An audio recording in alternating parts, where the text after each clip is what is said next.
पैसों वाली काली बहू। गांव के बीचों बीच एक बड़ा सा घर था जो ठाकुर जयपाल सिंह का था। जयपाल सिंह एक अमीर और रसूखदार आदमी थे, लेकिन उनका परिवार बहुत पारंपरिक सोच रखता था। उनके घर में दो बेटे थे, बड़े बेटे राघव और छोटे बेटे अर्जुन।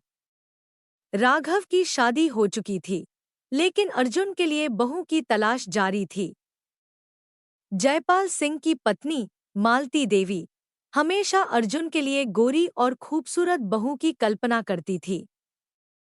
वह अक्सर कहती, हमारे खानदान की बहू इतनी सुंदर होनी चाहिए कि हर कोई देखकर तारीफ करे।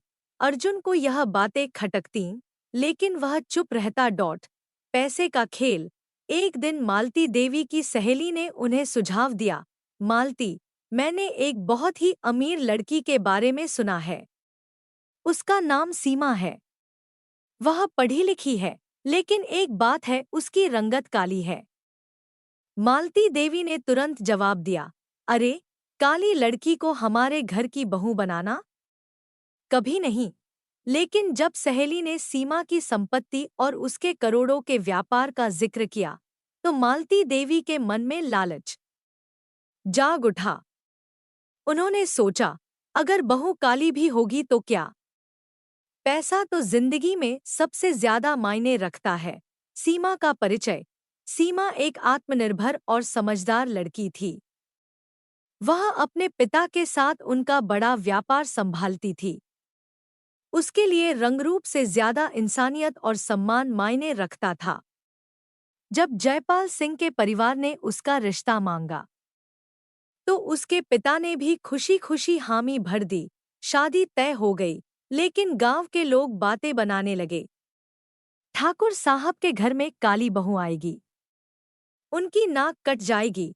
कुछ ने ताना मारा, अमीरों को पैसे के सा और कुछ नहीं दिखता।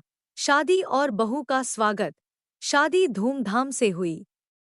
जब सीमा पहली बार ठाकुर साहब के घर आई, तो उसकी सास ने ठंडे मन से उसका स्वागत किया।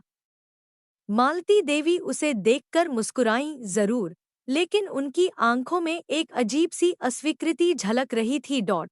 सीमा ने घर के कामकाज और रिश्तों को संभालने की पूरी कोशिश की। वह घर के सभी सदस्यों से प्यार और सम्मान के साथ पेश आती, लेकिन उसकी सास और देवरानी उसे अक्सर उसके रंग को लेकर ताने मारते।